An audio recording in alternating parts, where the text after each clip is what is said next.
Why, no, it's not Buffy the Vampire Slayer. It is the Lead It to Art Cast, a show where a couple visual storytellers get together, take a walk around a topic, and try to take away something useful out of it. We think hard about visual storytelling, so you will too. My name is Jersey Drozd, cartoonist and teaching artist. The other host is... Hey, I'm Rob Stenzinger, designer, coder, storyteller, and stuff. How you doing, Jersey? I'm doing well, and I made that Buffy the Vampire Slayer reference because every time we play that theme, you mention that. Nobody else has ever mentioned that, though. I think the reference is all in your head. Obviously. Which is fine, and that's okay. And I'm powered by my own sense of self-satisfaction, so it all works out. No, it was something that I observed that maybe, in picking among the different things that I recorded for the theme for the show, I thought this candidate revs me up, kind of like the theme to Buffy did every week. And so, even longtime listeners might not realize that you actually wrote the intro and outro music and performed it. Mm-hmm. And I wonder if we're like in curveball territory already. When we talk about what's a curveball? I know. Okay, so this show, we're visual storytellers, coders, designers, cartoonists. We get together, we talk about like communicating visually. And the topic this week is going to be a lot about digital illustration, particularly Manga Studio, and particularly using it on tablets, on Surface Pro tablets. I have a Surface Pro 2. Rob has a Surface Pro 3. We are going to demo these things in the second half of the show, probably in about a half hour. So if you're watching the video after the fact, or if you're even watching the live stream and you want to just get to the demo, either scrub ahead if you can to the, like about a half hour from now. But if you're really invested in thinking about unboxing, drawing digitally, you want to stick around for the first half when we go 10,000 feet up and discuss the topic in abstract. The whys. Why do it? Why not just draw on paper? After all, to be a comic book artist, all you need is a paper and a piece of paper and a pencil, right? So why would you invest in all these thousands of dollars of technology? We'll talk about that. But before we do that, we always warm up with this thing called the curveball. And, one of those things I tell my students, because I teach comics classes, teaching artists, they're so concerned about originality. They're so concerned about coming up with something that nobody's ever seen before. And they're so concerned about the reference or inspiration showing through on their stuff. And I even hear my kids saying to each other things that I heard when I was in high school, like, that looks like a Ninja Turtle. That looks like a Ninja Turtle, but you just made it blue, Mm-hmm. Dismissed. Don't have to like it now. Don't have to think about it. Don't have to engage with it in any way because I compared it to something else. And I've had people say this to me as like a nice thing. It's like, oh, you know what your stuff kind of reminds me of? It reminds me of this other artist that you might hate. Sure. Yeah. All these things are disconnected, actually, but except in our own heads. And yeah, that can be right. Good news or bad news. So I'm curious where you're going with this curveball. So curveball is that spitball, or just like try to just give me like a rough estimate. How much on a percentage, 0 to 100%, do you think about or worry about how much your references or your inspirations are showing in the work? Do you worry about it at all, or is it something that's just like a passing thought?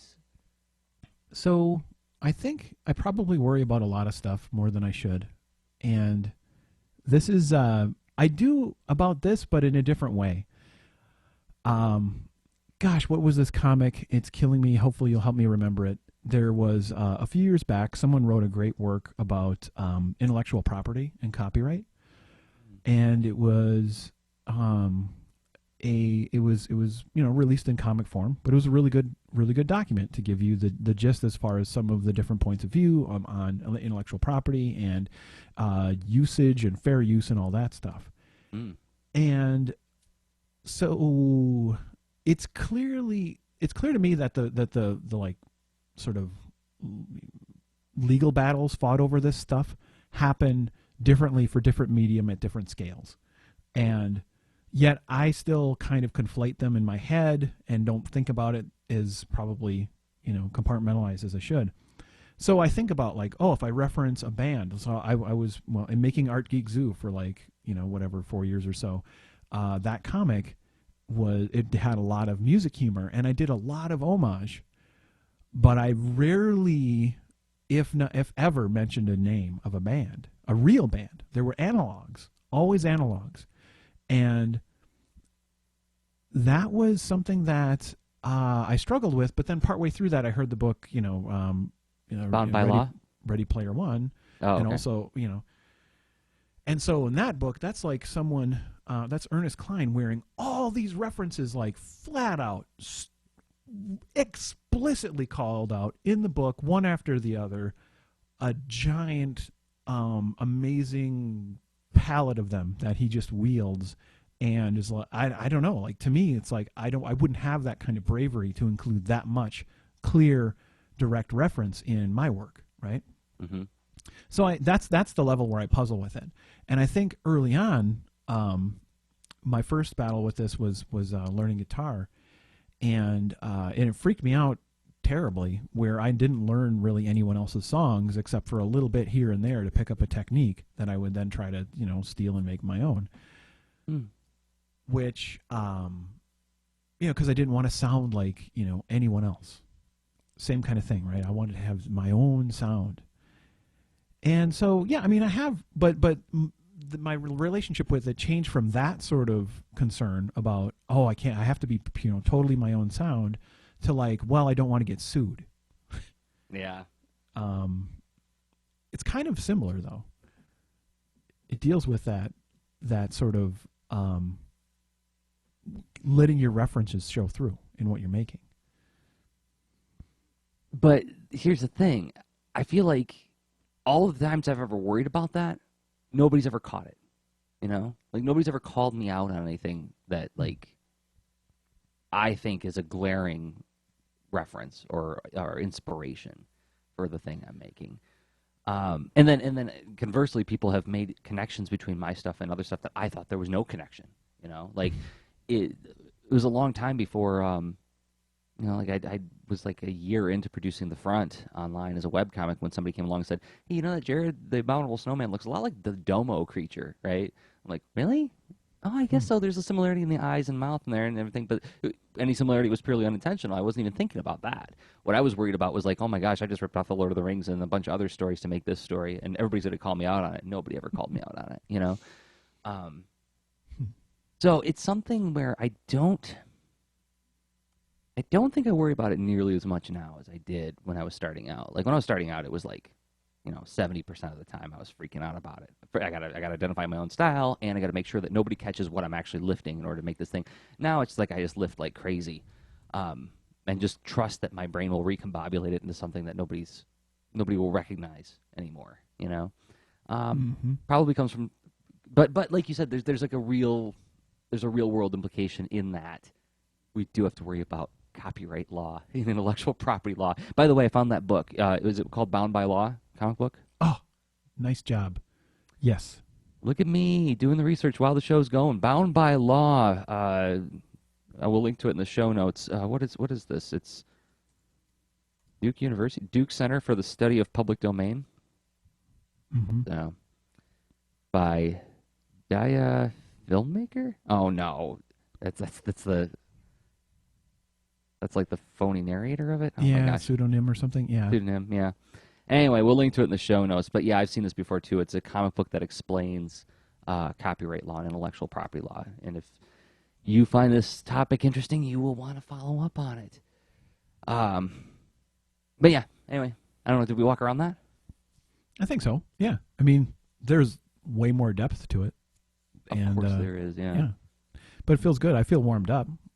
Okay. Well, then I'm going to go ahead and hit the music to transfer us over to where we talk about 10,000 feet up.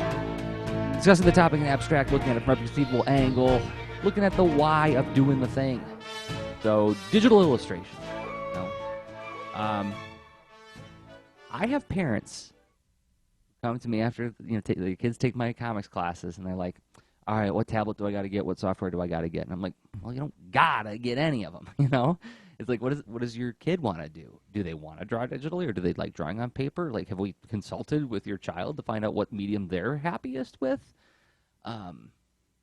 There's no, except for a few specific cases. Like, I do know that in certain animation studios, in order to do storyboarding, they want you to work digitally because I guess And I haven't worked with these studios, so I don't know for sure. But what I've been told is that it's that so that the files can be layered and it makes cleanup a little bit easier. You know, like when they Hmm. bring in a cleanup artist.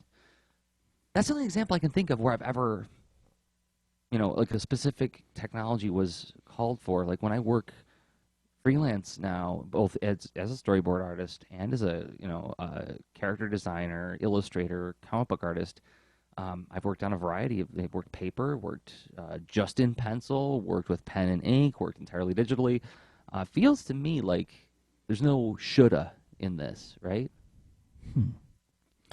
Well, so what would the shoulda be? So with you're carrying something with you across all of those different tools, and at some point you were able to convince someone to pay you to do it. That's probably the biggest shoulda. If someone's cool with exchanging, cool with this transaction of like, oh, you can commit to making this thing. I trust that you can deliver it. That's about the I don't know, the most should have I can think of, and then whatever you need to deliver. So you have Mm-hmm. your meta skills you're carrying across all those different things, of you know how to execute. Mm-hmm. And that's regardless of what kind of tools, then, right? I mean, Yeah. you didn't mention a specific tool at all in that Nope. equation. No. I mean, there's your capability to manage your resources and get something accomplished, and communicate that you can do it to get paid for it too. So that all makes sense.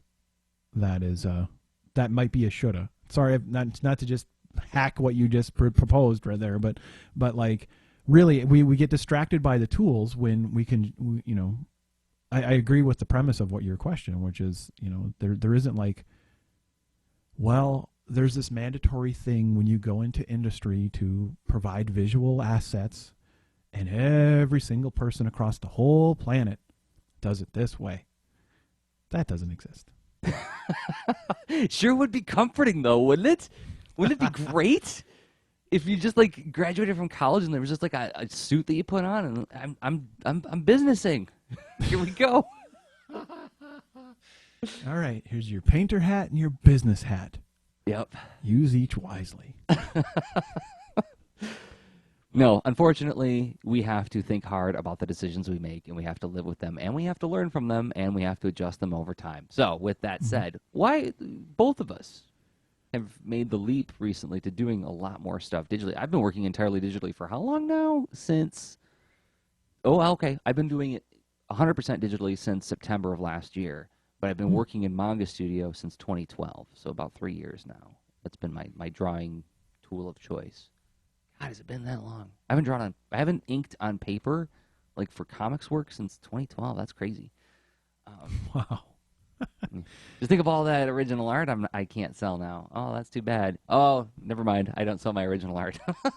So anyway, um, but what? Interesting thing to point out, though, because hey, what obviously that might have been a friction point. If you were like, well, wait a minute, there's some things I would want to save to not be part of the digital product, or Mhm. to be a step on the way toward making the digital product.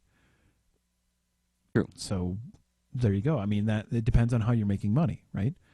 Some people that's critical to have that. It's just like they have an audience that's a common thing they exchange. They're like, yeah, I totally want to buy that art, and yay, I got in first, and whatever. And you have this group of people that are sort of supporting you in that way.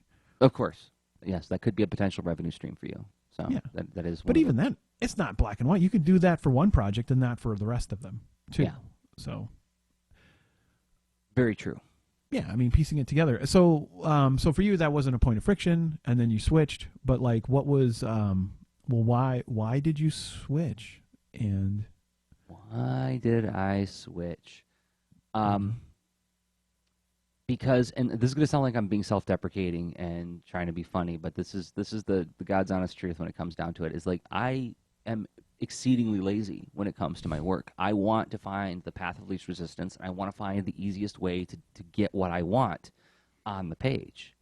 Hmm. And having colored in Photoshop or coloring digitally, I should say, using a variety of tools, but primarily Photoshop, um, for well over 12 or 10 years by 2012, I noticed that there were a lot of affordances in the moment you introduce layers, the moment you introduce locking transparent pixels, the moment you can, like, when I was able to put my colors into different layers, like let's say I put all the character colors on one layer and all the background colors on another layer, and then I can run like different filter effects. You know, you can like create like an adjustment layer so that I can like, let's just make everything a little bit greener all of a sudden. Once I saw that, I was like, oh man, imagine if I could draw in layers, right? And then, so of course I tried playing around in Photoshop with a graphics tablet, a Wacom tablet, and whether it was my machine, whether it was the settings in the app, I could just never get the Photoshop brushes to behave like how I wanted to. Now I know somebody's going to say the Cal T Webster brush packs, and they are excellent. But for some reason, whatever version of Photoshop and whatever hardware configuration I had never made it quite as natural as I wanted. It never lived up to the same feeling I get when I use a crow quill or a brush on paper. So then I hear rumors of this thing called Manga Studio. This is back again in 2012. And I kept hearing artists saying, like, oh my gosh, the brush engine is so good. It's like the closest thing to drawing on paper, this Manga Studio thing. And I'm like, okay, I'll have to check that out sometime. And then we get to Comics Are Great episode 46 from a couple years back. Stephen McCraney, who does a fabulous comic called Space Boy. Everybody should read it. It's really, really beautiful. We'll link to that in the show notes. But Stephen comes on Comics Are Great to demo Manga Studio for me. And he showed me the vector eraser, and that was like the clincher. I was like, oh, okay, this is a pretty neat program. The brushes look really nice. Looks like they kind of designed it for illustration in mind. And then he showed me that tool, the vector eraser, where you can draw two intersecting lines, and if it's on a vector layer, you can then touch one of the intersecting lines with the vector eraser, and that point of intersection disappears. Actually, I should just demo it right on I should pull up my screen and demo it right now. Rather than trying to describe it entirely in audio. So let me make a new document real quick. So I got this document, I make a vector layer, right? And then I get a pen. Let's just grab like a regular pen. And I draw this line, and I draw this line. If I take my eraser, and if I grab the vector eraser, and I drag it across this top of the X on the left, it erases that line up to the point of intersection, right? And that was the moment where I was like, oh my God, I need to use this app, because that you're showing me how I can speed up my drawing and make it happen easier with less time, less effort. I'm there. So then I dove into my next freelance gig was the second issue of the Captain Seriously and the Supermaster Sentinel series, and I'm like, all right, I'm going to do this entirely in Manga Studio, and I'll learn the program while I go. So yeah, that's what brought. There's the story of how I landed there. So it was. So if I'm tracking.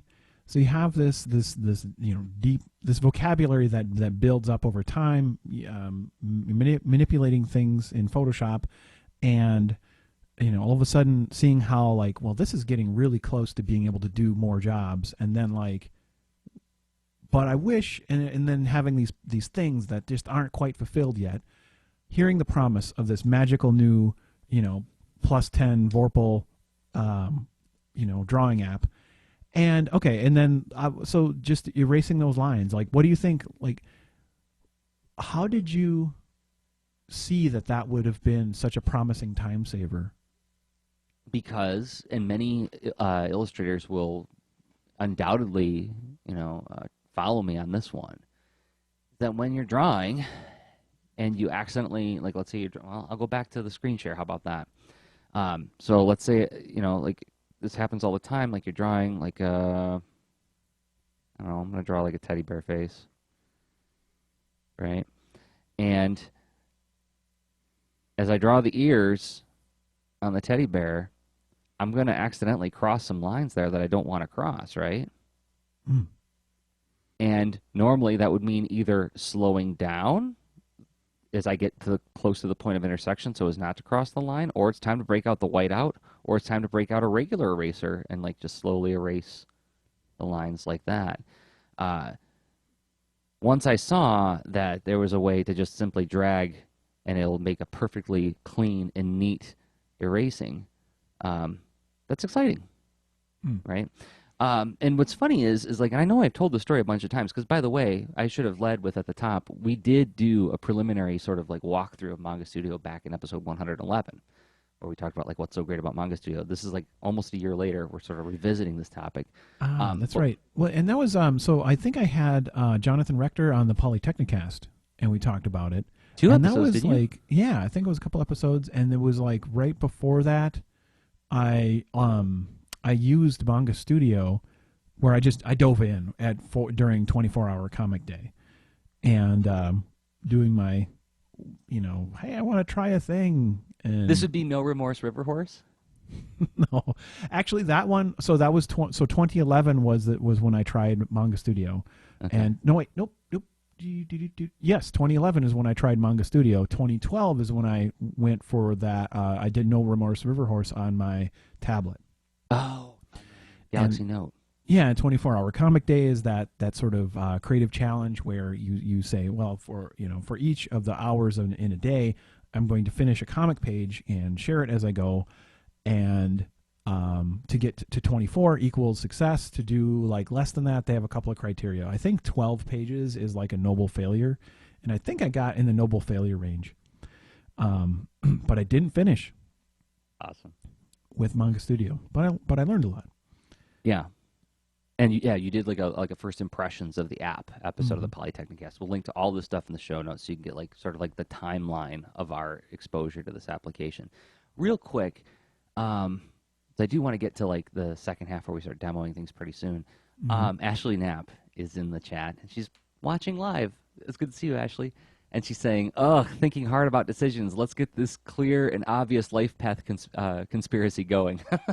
Referring to something we said earlier, but that is an awesome segue into something else that I want to talk about with you. As we go through this path of engaging with the software, I want to use some terminology that you like to use. Is like we're hiring a tool, we're Mhm. interviewing the tool to potentially take it on as an employee in our workflow. Mhm. Um, so how did you interview? Because like eventually you even wound up getting like the Surface Pro 3, right? Like so there was something there that made you say like, okay, you're good for the job. Okay, you're gonna need a corner office in order to do this job really well, right? Yes, and clearly that if you look at the timeline, that process took quite a while, Yeah. because it started in 2011 and didn't I did not give it a corner office until what 2015.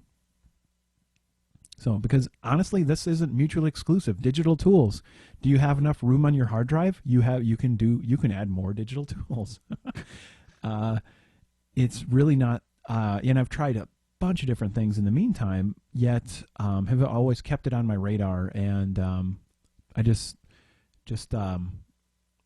in a way have benefited from the community overall adopting it over time. Where my production of comics has declined in those years, yet the adoption of the tool, from what I can tell, in the sort of the circle of folks that I follow on the social networks and whatnot, it seems to be increasing in popularity, right? Mm-hmm. And there's a lot of good tutorials coming out and whatnot. So it's been this time where I've been quietly observing and learning and poking at it once in a while, and then as far as why I hired it right now, it was almost like I did this long research where maybe like let's say I did a temp project with it a few years ago, and I'm like, "You're hired. We're gonna go on an adventure." Oh no, we died or whatever, right? I mean, and or wait, we didn't die, but like we lost all our money, whatever. Anyway, it didn't Yeah. work out. It was like a failed adventure movie. Yet I'm like, I'm gonna keep this thing in my Rolodex. I'm gonna call it up again. This is pretty interesting. I go to Kids Read Comics this year, soaking in all sorts of amazing conversation and an inspiring artist, and sharing techniques, information. I see how Brandon Dayton was using his tablet. I see and then adding that, compounding that to what I've observed of you using your tablet, Jersey, over the years, where I'm like, I want to end my variety of natural media experiments and then shift back into like a more highly productive mode of when I was producing more comics, and I just was fired up and ready to go. So I forgot that Brandon had the Cintiq Companion. Is that what he had? yep. which is it's a Cintiq that is also a Windows machine, like a Surface. But the chief difference is that it's slightly different screen size. I think it's 13 inches. Maybe it's more. I don't remember. Mhm. But the big difference is it's got the hotkeys. Like, so if you're used to a Cintiq's sort of like button arrangement on the left side or right side, depending on which way you draw, you can retain use of hotkeys for assigning certain actions and stuff, which can be very cool. And the newest one, the newest Cintiq Companion, I think one of the biggest advantages it has is that it can also be used as a standard Cintiq. So let's say you have it for a long time, the RAM and the hard drive just aren't what they used to be. You can't run new apps on Photoshop it. 20. Photoshop Manga 20. Studio 13.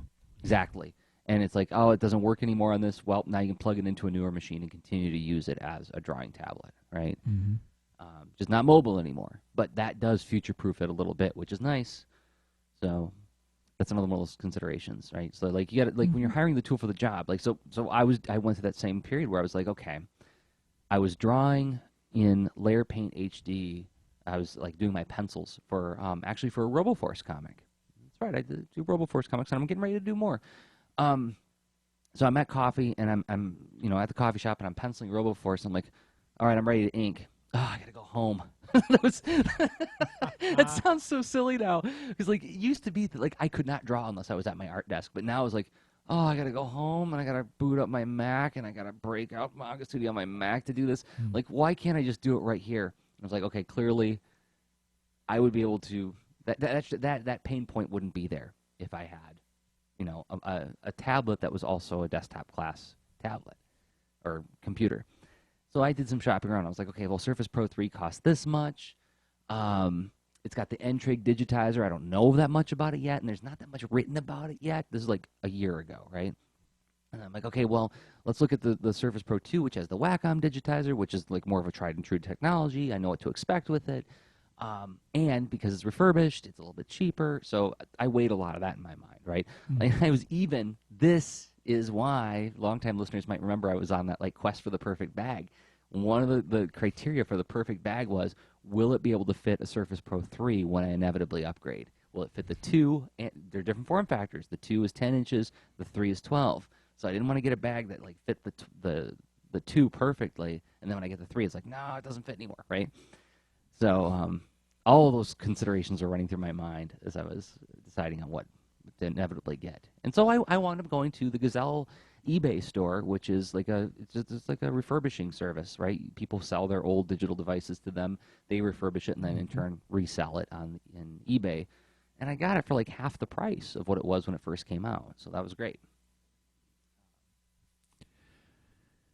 And which was like about a year ago, right? Yeah. Or a little over. Yeah. So, and in that time, prices have declined and whatnot. And I just recently, like after Kids Read Comics, pretty much ran to my web browser and bought the Surface Pro 3. And I didn't know it made that much of an impression on you. That's cool. Yeah, turns out an incredibly inspiring event that's based that's has such a that has a lot of people who know how to teach and advocate for the medium and whatnot. That's quite the experience for someone who is especially interested in doing it. Yeah, and that added a lot of fuel to the fire. And there was a lot of old kindling hanging around because I used to have the ModBook Pro, ModBook, not the Pro. Yeah. Yeah, that old mod book, which I used for years, 2009 through 20 whatever. Just before I got the Android Samsung Galaxy Note 10.1 in 2012, which it's funny. So I hire a tool or a new app, and then I jump into 24-hour comic day with it. That used to be my approach. Not this year though. And anyway, so all that combined, where it was just this is the time to just convert, go for it again. So that's the hiring process. Yeah. I think we described that pretty okay there. So now that we've hired our employees, time for their quarterly review, and not to do an ad for Microsoft, but a lot of cartoonists, not all. I mean, and I think this is actually changing a lot. But like in the last 15 years, the assumption was that if you do anything in design or art, you're running it on a Mac, on an Apple computer, right? Mhm. Almost everybody I know who works in comics mostly works on a Mac. Small percentage works in Windows, and a smaller still percentage works in Linux, which is like a whole other thing altogether. Um, which we need to do an episode on that. It's like there's some cartoonists doing interesting things with like entirely free open source software, and like that affects the way they release the work. But that's shelved for another time. That's some of the interesting stuff you get to check out by subscribing to Lean Into Art as a podcast or subscribing on YouTube. Anyway, so you had your device for a little while. Windows. You were out of the Windows world for a long time, Rob. How are you feeling about it now? I'm uncomfortably pleased. We can explain. Uncomfortably pleased. No, I left the Windows world in my own way. I didn't go campaigning across the earth, but I had a harumph, and the Yeah. harumph was certainly heard in my house. It's a wonderful memory, actually. My wife was in the middle of her master's thesis, and I was like, "Sweetie, we're moving off Windows." She's like, "What?" And but hey, we communication, that helps a lot. We get over certain things, and turns out Linux was great for a while. We went to that. Oh, that's right. Whole household went to Linux. In that harumph was powered by lots of. That's like electronics veganism. It totally is, and it worked really well, except when I started getting. So that's when I was. I don't know. I was working on some apps, and I self-funded a little business thing there, and then I started switching to doing consulting again, and what have you. And then it just became a regular occurrence where people were like, "Oh, I need these assets in Photoshop layers," and I'm like, "Oh, GIMP, please, this isn't quite working." And so then I switched to Mac right then, and yeah, but it's been a while, right? And so like through that, then to come back to Windows, there was quite a lot of investment to go away from it in a variety of ways, and but then to come back, it's I mean, it got hired because legitimately looking at its qualifications, this tablet, I don't know if you can see whatever. Yeah. This is amazing. It's super thin, and it's totally it's very light, and the operating system is less of a problem than it was when I left, right? But then all of a sudden it's upgraded to Windows 10, and now it's even a little bit less of a problem as far as some of the concerns I've had and whatnot. And if you're curious about some of the concerns I've had, go ahead and listen to the podcast Security Now on the what do you call it, twit.tv network, and you'll hear lots of things as far as the kinds of problems Windows has as far as just a place to work safely, sustainably. And there's a lot of things that you end up not having to deal with and tolerate day to day on a Mac that you do in Windows. But now this experience has been fairly Mac-like, right? So anyway, hence my whole uncomfortable, yet I'm pleased. Yeah. I mean, like the last time I used Windows was Windows 2000 NT or something like that. Does that sound right? So yeah, NT came before 2000, but yeah, you probably were on 2000. I was on 2000. What was it? It was like some kind of different version of it or something. I don't remember. It was like that was 15 years ago. So, yeah, and I remember even then thinking like this isn't that different from a Mac because like we hadn't switched to OS 10 at that point, right? Like OS 9 was still like the flavor of the day. But oh man, those were different worlds, right? But like coming back to it, I was like, it's not that different from a Mac. It's just like some terminology differences, and there's some button differences. Oh, I got to remember the control button now instead of the command button and things like that. But a lot of things are very similar now. So it didn't feel like it was like a huge transition for me. Windows 8, I can see that being a problem for a lot of people, but Windows 10 is like, wow, this is super similar. But for me, it was like, I mean, especially after like playing around with like the Galaxy Note and learning Android and just learning different ecosystems. I remember thinking that this is a price I'm willing to pay in order to be able to have a tool that does exactly what I want it to do, right? I see no evidence on the horizon that Apple's going to invest in making a device that can do what the Surface can do. Therefore, this is the price I'm going to have to live with in order to be able to draw in Manga Studio on the screen, and to be able to do it mobily. Let's talk about that real quick. How does that change things for you, Rob, when you can work anywhere? It's huge. I mean, that's why I invested in the lovely, wonderful, have great memories of it, but contraption of the mod book. The mod book was a tank. The mod book was like, I'm going to draw on a car battery, and I mean, it's good for physical fitness, I imagine, right? To develop the forearm muscles to hold that thing, and still draw effectively on it. But like, it was wonderful, honestly. Yeah. Like it had a Wacom digitizer, full OS 10 desktop capabilities. It was magical. Still think it's a great thing. So now to go from that to this amazingly featherlight little tablet that's super powerful, it's pretty nuts. As a surprisingly, it feels very high tech. Maybe that means I'm old, right? But it feels like, wow, this is very futuristic, and I like it. It does feel that way. It really does. And maybe it is a sign of age where we're impressed by such a thing. But like being able to carry, I was at coffee this morning and I was working on some Boulder and Fleet pencils while I was talking with some friends, and someone said like, "Oh well, what's your rig at home?" And I was like, "This is my rig," and I pointed down at the tablet, and they're like, "No, but what do you use at home?" Like, this is what I use at home now.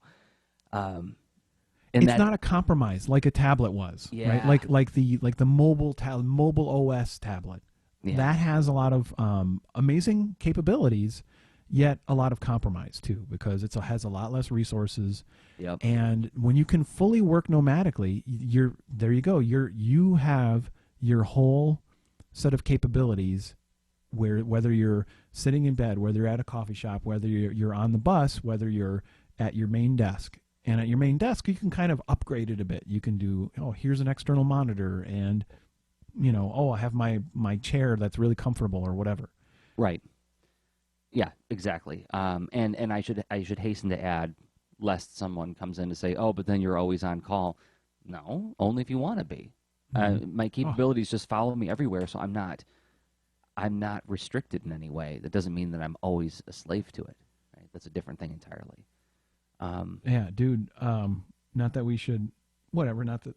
Let's see. No. Oh, this is funny. I clicked on the wrong button. So I was experimenting before the podcast with streaming my Xbox One to my Surface. Yeah, and it works really well. Did you see that there's a DVR thing on there, so you can record what you stream to it, but you can also use that recorder to record your screen in general. So it's like a sort of like a low frills screen recorder. That's awesome. I saw that come up, but I did not test it.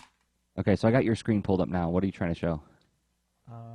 I need to hook up my Xbox controller, but it's I'm not sure why it didn't succeed in streaming. So wait a minute. Your Xbox is upstairs, but you can like turn it on from your Surface and then play it on there. Is that what you're doing? Yeah, that was the thing. It's not demoing well, but which it may be a problem where I'm not like, we're trying to stream from Hangouts, which is then it's trying to stream from the Xbox, whatever. But I think it was a noble thing to attempt. Probably not going to work. But yeah, I mean, I did test this, and I was playing Diablo 3 streaming from my Xbox right in my office, on this little Surface 3 right in front of me. That's pretty cool. Yeah, really wild. So yeah, I'm gonna have to close that, and we'll say, hey, that works, but can't really demo it here. Yeah, as you point out, there's a lot of points of failure here with like doing so much streaming over so many different networks and so many machines coming in. All right. Did I miss anything? Do we want to jump into demo and go on the ground? Yeah, this is good timing. All right, so here we go. A little heavy music transfers down, down, through the stratosphere, through the clouds, through the cumulonimbus, and gently land on Macross Island to say, now we're talking on the ground stuff. We're saying, putting this stuff into action. Let's see some demos here. So we've both been drawing with our surfaces. Let's pull up yours first, Rob. Let's walk through some of the stuff you've been doing with Manga Studio. Because you posted some color stuff recently that was really just kicking my butt. That skeleton. Yeah, there it is. Yeah, that's funny. That's very nice. Yeah, it's good practice. Again, part of my unblocking project, where it's essentially a daily sketch practice, and then that sketch could take different levels of fidelity and whatnot based on whatever time I have, and yeah, this skeleton started out as essentially a just a quick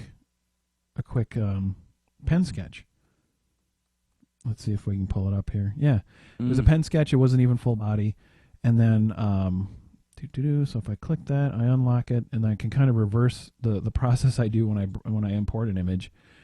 A lot of times I'm doing it like a quick sketch in a very minimalistic app called Bamboo, right? So Bamboo Paper. That is that's a Wacom app, I believe, and you can see here's some sketches I've posted recently, and but it's really not that rich of an app. It has no concept of layers and whatnot. Thankfully, you can zoom in and whatnot, which is cool.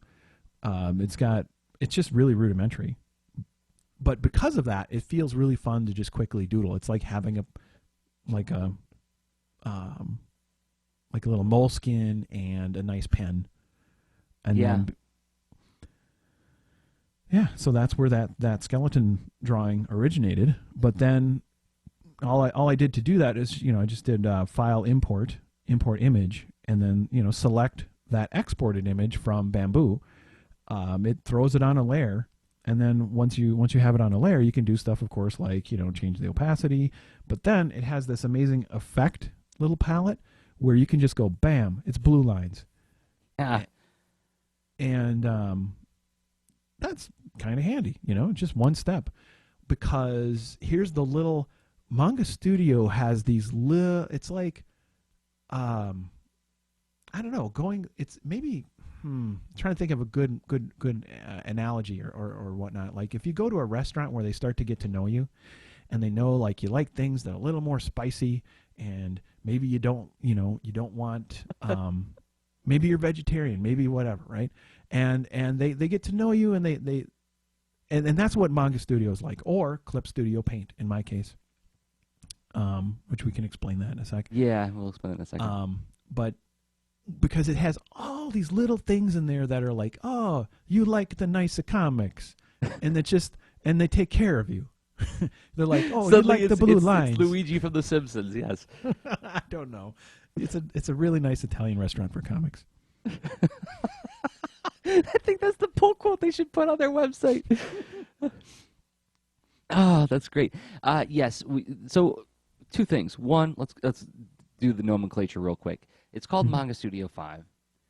If you buy it on disc, but if you get it as a download, if you buy it digitally from the Smith Micro website as a download, it's called Clip Studio Paint.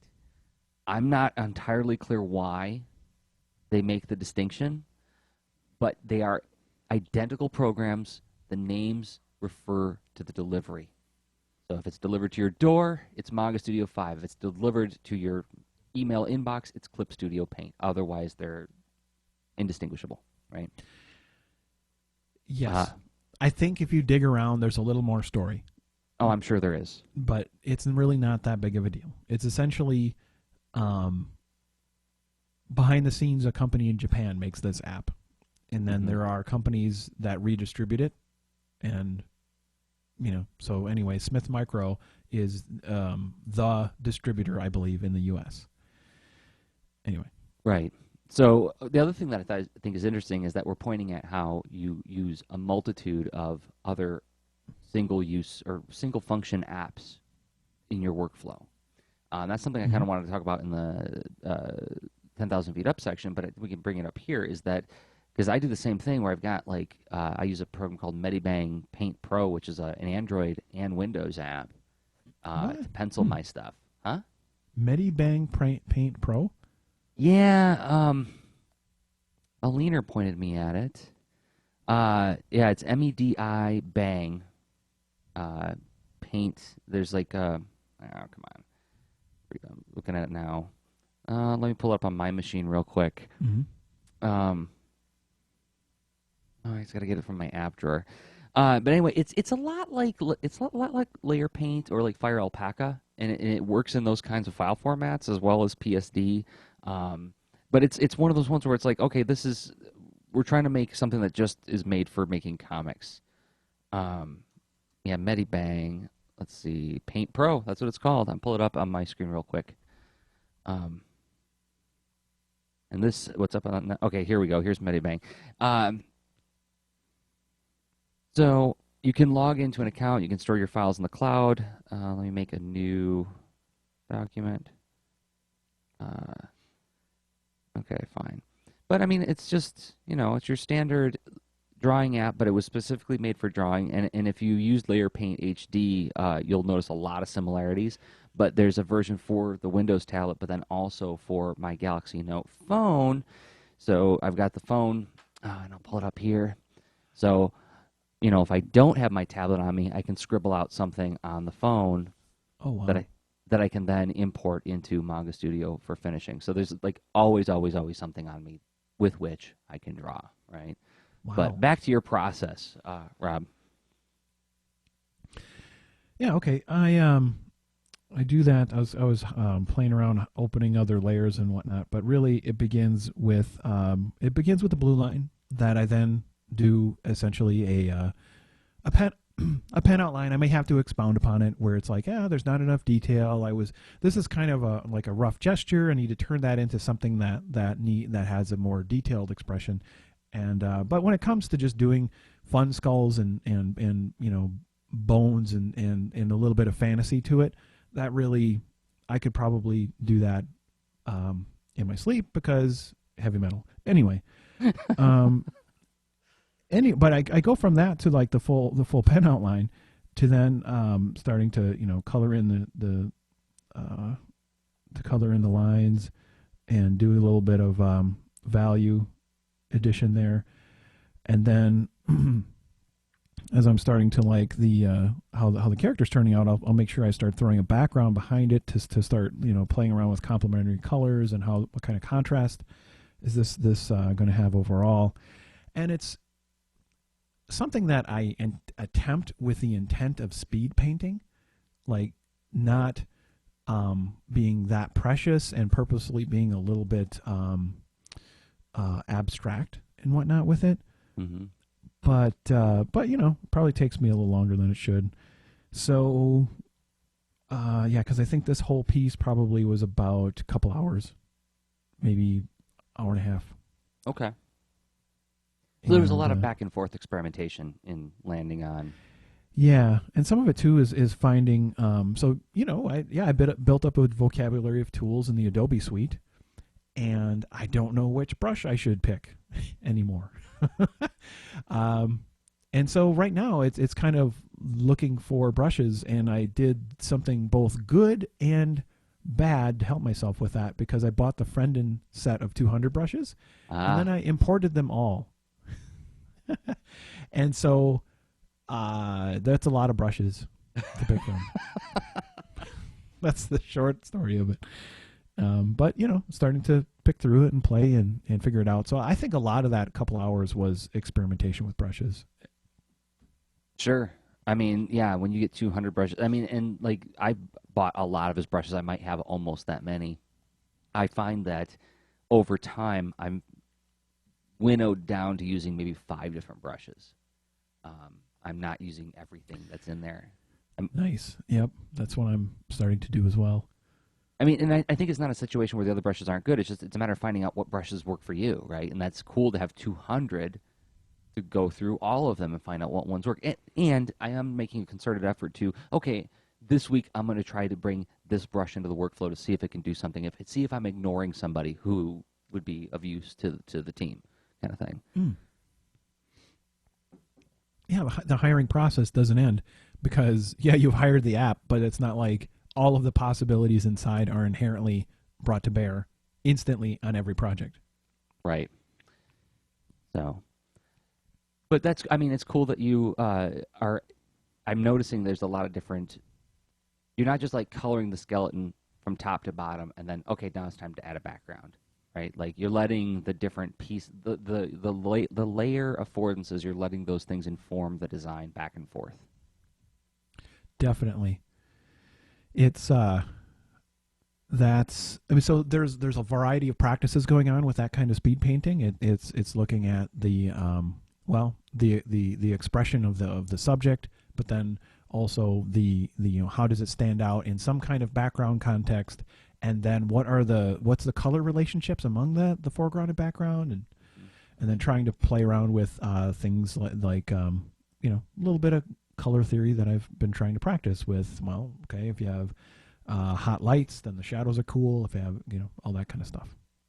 I'll walk through a little bit about how I play with that too. Nice, looking forward to it. So yeah, what do you have? Help. All right. Well, help us see your process.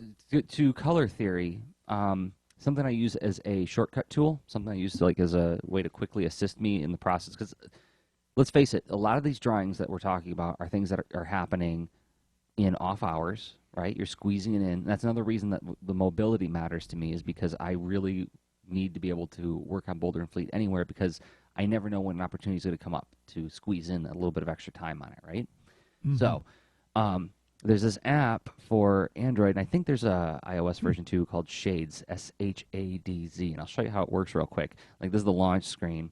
Oh, my phone went to sleep. All right, so there's a sample button that pops up right here. So I hit the sample button, and then it goes to this color picker, and it's like sampling the color, whatever's in the middle of the crosshair. And so right now it's getting the color of my couch behind me, and if I hit the bottom of that crosshair, it takes me to, it'll take a second to load, because I got an old phone here. It did bump up to the wall in the background of the couch, but yes. Yeah, it pulled up a green instead. But then it pulls up, the first one it pulls up is an analogs palette, and it gives me RGB and HSV values on it, and I can flip through like a couple different options. No way. Then I can also slide to the left to pull up a complements palette. So here's all the complementary colors with the color that I sampled, and then a triads palette. And you can save these palettes as JPEG or PNG files on your phone. And again, cloud storage, you can put it up on, OneDrive or, Google Drive or Dropbox or whatever. So then you can pull it up in Manga Studio as a color sampling. So when I'm working, this is how this figures into how I work, and I'll pull up my screen now. So here's, at the time of this recording, this is the latest Boulder and Fleet page. And let me get my mouse out of the way. So this is the finished version, but let's look at it from the start to finish. So it starts with, a thumbnail that, and I'll give you guys a size comparison real quick. I'll pull up this page. So here's 8.5 by 11 folded in half. This is the size I draw the thumbnail. So what is that, like maybe like 4 inches by 4 inches, something like that? Yeah, wow. Just sketch it out in pencil. And then I import that into Manga Studio on its own layer. And like you said, like you go up to the layer property menu, tap layer color, boom, it's blue. Hooray! Now it's blue line, which we don't really need anymore, because like the whole purpose of blue line was that it doesn't reproduce well on like traditional printing technology. But having come from the time when everything was done that way, I've gotten used to it. And plus it's easy to turn down the opacity, and it just kind of seems a lot easier on the eye to me. What are you gonna say, Rob? I think that so yes, some things are sort of like part of. Sometimes tradition drives the habit, but I think there were some things that drove the tradition as well. Like why blue, right? And I think because it does help us distinguish, even without that sort of different value weight and like, oh, it's faded, it's, you know, super alpha channeled, faded, what have you. You still can tell the difference between that and like dark lines Yeah. or whatever. That's And I mean, very but that's to natural. say that, like, you know, these days, like, you could use any color that you like, right? Like, so I know that some cartoonists like to use red pencil instead, right? So you Hmm. could do that, right, if you Yeah, really right wanted on. to. So anyway, so once I've you know got this imported, I turn the opacity down on it, and then I do a round of sort of what I call rough pencils or pencil roughs, where I'm basically fixing all of the anatomy and the shape relationships that, like, if you look at this sketch, it's like it's pretty okay, but you know, I haven't really finished a lot of my shapes, and they're not anatomically all that solid, right? Hmm. So then this is where I fix all the anatomy and the poses and the perspective, like you can see on like this little tractor that the lizard's driving. I actually did like proper perspective work on it, even though I wound up freehand inking it in the end.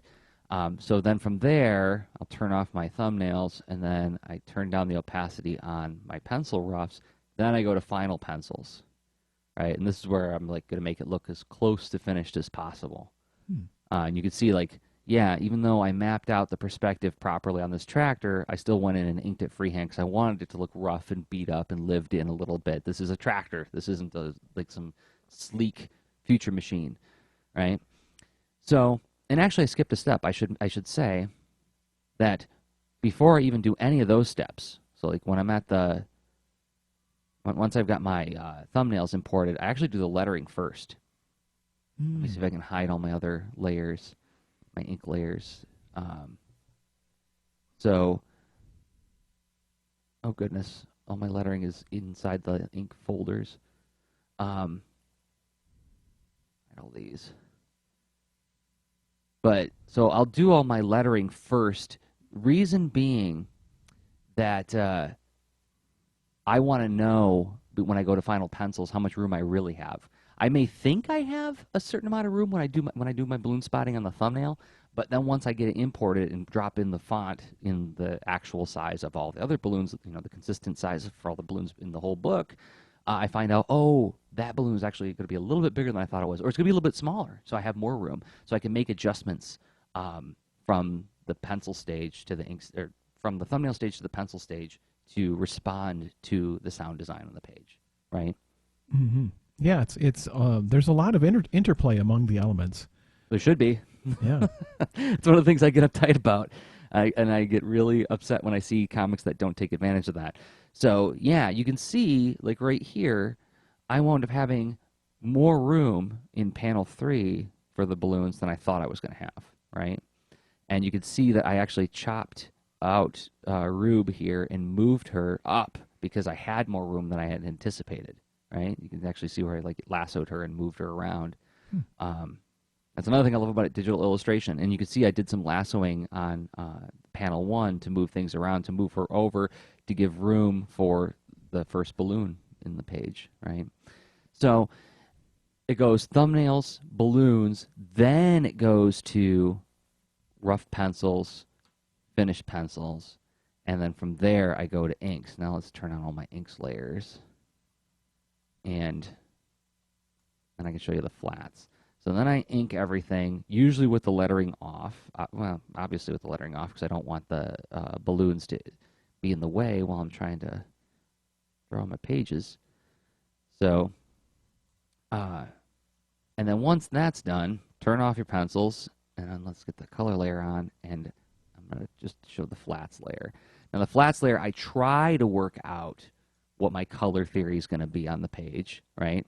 So I use that Shades app when I need to, but a lot of this is common sense. Like, okay, Rube's got like a lot of red and purple, and her skin is like kind of like a rust red. So if I want her to pop, I'm going to use a lot of green behind her, right? Even though she's got a lot of green in her outfit. This lizard has got green, but there's also a lot of bright red and bright blue. Okay, well, the compromise is purple on that. And so I used the purplish background for both of the lizard panels, which is a privilege of doing a fantasy talking animal comic, because I can be a little bit more abstract with the backgrounds. I don't have to like be 100% beholden to representational realism, right? Um, and so then from there, I get to here, and I'll show you real quick how I get to here. I actually have, I did some color edits too. I did a color edit layer on the bottom of the tractor because I didn't think it was dark enough. So what I'll do is once I got my flats layer done, I'll show you the brushes that I use. So I'll zoom in, grab my magic wand tool, and this may seem like, actually, one of the reasons I'm sharing this is because I'm hoping that some leaners, which has happened a lot in the past, they might chime in and say, you know, it would be faster. And yes, if you know something that's faster and easier, tell me because I'm lazy.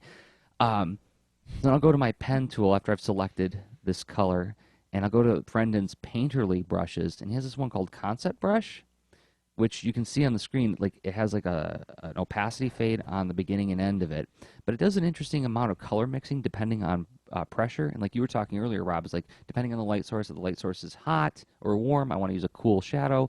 You know, I want to use the complement of the light source, that kind of thing. So like if the light source is orange, I'm going to want something more in the purple range. Okay, so I've got this green light behind Rube here, so I'm going to want something that's a little bit warmer for the shadow on her. So using my color picker, I'm going to choose the green, find its opposite on the wheel, right, somewhere in this neighborhood. And then with the concept brush, I'm going to zoom in, and I'm just going to do a little tiny couple strokes. Do I have my, oh, I didn't have the concept brush. I had a different pen. Do a couple strokes just very lightly. And the concept brush mixes the colors a little bit for you. And then I'm going to sample that color, which is no longer just the pure shadow color, but a mix of that shadow color with the purple. And then I'm going to go in with the concept brush again, and then I start shaping in wow. the shadow, right? And I'll just go around and just do like sort of like a rough, sloppy cut of this. And then I'll grab the green behind her, maybe a little bit lighter version, concept brush, tap it lightly on her. Can you even see that? Yeah, you can. Oh, yeah. Tap it lightly on the purple of her hair. Sample that so then we can see in my color wheel that it's actually like just a different shade of purple now. And then I'll start, whoops, with the concept brush shaping in the highlight areas, right? And then once I've done this a little bit, and I'll keep zooming out or have it on like a second screen so I can see how it's all coming together. Once I got like the colors how I like them, then I go to Frendon's dry brush inker brush. I'll crank up the size, and I'll crank down the brush density, and then I'll just scrub around it a little bit, and that's what gives it that dry brush look of my shading. So, Whoa. What? So you do the dry brush, but it's the actual like the flat area, or is it, which color is It's either. It's either. So like I'll just sample the flat area up here, and then I'll just grab the dry brush and just drag it over top of that, and you can see how it's giving it like a nice rough edge. So it gives it that like painted on canvas kind of look, right? Wow. And I'll do something with a little bit more contrast, just so that, you know, just to drive this home. Let's grab this green, make it a light green, and then I'll go ahead and I'll do it with Brendan's Painterly Concept 1 brush, right? Mm-hmm. Let's say I was using this as my highlight color. Nice. Oh yeah, like if there's a green glowing crystal behind her. Right. And then once I got that roughed in, you can see I didn't do like a really fancy job of it. I just like scrubbed it really quick because I'm trying to find ways to do this super fast. Go to my friend in dry brush inker, and then I'll just scrub around the outside of it a little bit, and then even I'll grab the purple, the flat purple, and scrub around the edges, and then it gives it that that textured, like I painted it on canvas look, right? Now, and you're protecting the space that you're working by using the selection tool. Right. Yeah. It's interesting. So because you don't currently, so your flats are all on one layer then, right? Okay. Yep. Gotcha. All right. So I keep my flats on a separate layer, and then I just duplicate that layer as a colors layer so that the flats always remain pristine, so that if I ever do decide, like, oh, you know what, I don't like the colors that I chose for the highlight or shadow on this, I can just select it from the flats layer, go to my colors layer, and then just fill it in fresh and start over again, right? Nice. So it's future-proofing the work as much as I can. So that's the process through which I do all of this. Like you can see in the lasers, Rube's like crystal lasers here, I use the concept brush to like create like smooth blend between the different degrees of color intensity between the yellow and the red. And then I just grab the dry brush inker brush, sample the color, and then just scrub around a little bit just to give it that kind of rough look. And so I do all of the. You look at it up close, and I should say, I mean, like I actually do live streams of these, of the process of making these pages. So you can on this very same YouTube channel that you're watching this on. There's a whole playlist of Boulder and Fleet live streams where you can watch me do this. But yeah. Wow. So let's see. So you're looking for it's such a wild circumstance to like you look at like how many nuanced choices you're making there to add up to something you're like, well, yeah, this is fast. But it's really that's a lot of steps. So is this something that you were pretty close to executing in Photoshop, or you were sort of waiting for the right tool to put all those pieces together? I never would have tried doing this style in Photoshop. Okay. In Photoshop, what I had been doing is what Owen Jolan's called cuts and grads, where you use the selection tool. Like I would select Rube's hair. Actually, let me just pull it back up, and I just go ahead and just do that real quick. So if I go to my flats layer, and I select with my magic wand tool the color on the lizard, and I would like, let's grab a highlight color, select the green, and then I would use a gradient, right? So like a circle gradient to make, or a radial gradient to make a highlight on them. And then with the lasso tool, I would cut out the area right, to make the shadow area. And then I would use a darker color, the radial gradient. Yep. Right? That's like the way I had been doing my comics for the longest time, the cuts and grads method, which creates a cool kind of animated look. But with Boulder and Fleet, when I did the very first mini comic, I did it entirely in brush pen, which created a new look that I'd never had before, and I really liked it. So when I wanted to do the coloring on it, I was like, okay, I want to do it more like painting. Now, I'm going to point at Comics Are Great episode. There's a digital coloring episode of that show with Brandon Dayton. And in that, he demoed for me like how to do like painting style in Photoshop. And I came close to something that I liked using, actually, of all things, the pencil tool, with like monkeying with the pencil tool and like the brush palette and like changing the opacity settings and changing the scatter on it and everything. And I got it pretty close to like how I wanted it. But it still was really time consuming, and because I couldn't draw on the screen, there was this weird disconnect of going like this on a tablet while it's happening up there, right? And so I could never quite get like the painted look to work for me. Once I started drawing on the screen, it made all the difference in the world. And so I felt like I was kind of learning as I went a lot with Boulder and Fleet. And if you look at the first like 5 pages, the painting stuff doesn't really begin until about 5 or 6 pages in. Like it's pretty limited in the first couple of pages as I was getting comfortable with it. So, that's it's just that I thought it was interesting to highlight that it's like developing the interest to try the thing and always hunting for something that makes it possible to try the thing, and that's where it's like that's where Manga Studio, Clip Studio Paint gets hired, I think, by a lot of us, where you're like, wow, there's a variety of techniques that I want to try or do. I don't want to be limited in this way or that, or and it's like, how did you find that Manga Studio was able to do that then for you? Well, again, it Photoshop can too. Okay, so yeah, actually, let's point at this. This is an interesting limitation that I came up against that I solved with Manga Studio. So part of the decision-making process in hiring the Surface Pro 2 and Manga Studio was when I was going to commit to a whole new operating system. Like, I pay for all my software, right? None of my software is pirated. So that means that my version of Photoshop on my Mac. I got Photoshop 5. I paid, full price for that, and it hurt. Right? It's not cheap software. Mm-hmm. So if I'm going to jump into a new OS, I'm going to get the Surface tablet, and I'm going to gain the ability to draw on the screen anywhere I am.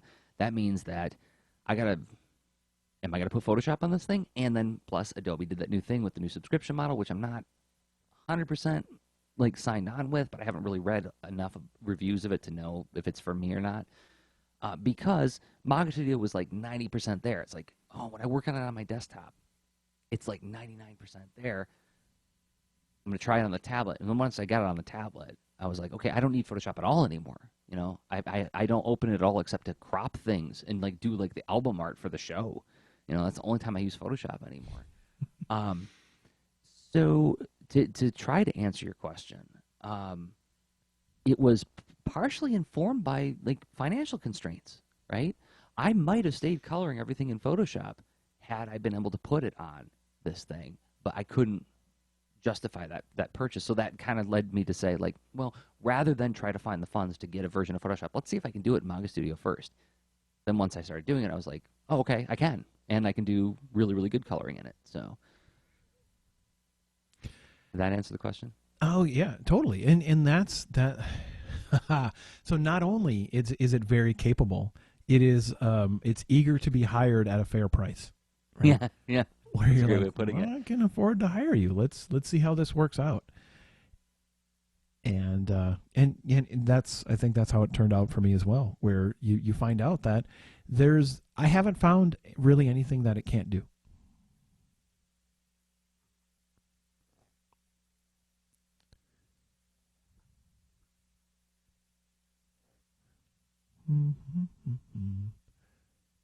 Not sure. Are we connected anymore? Check, check. I think I'm still on. Let's see. I'm going to move a thing around. Yeah, okay. I see things live updating. I think Jersey might have fallen off, and that's all right. So I can maybe this part will likely get cut out of the audio show, but here we go. Hello. Hi, Jersey. Sorry about that, Chrome. You're funny.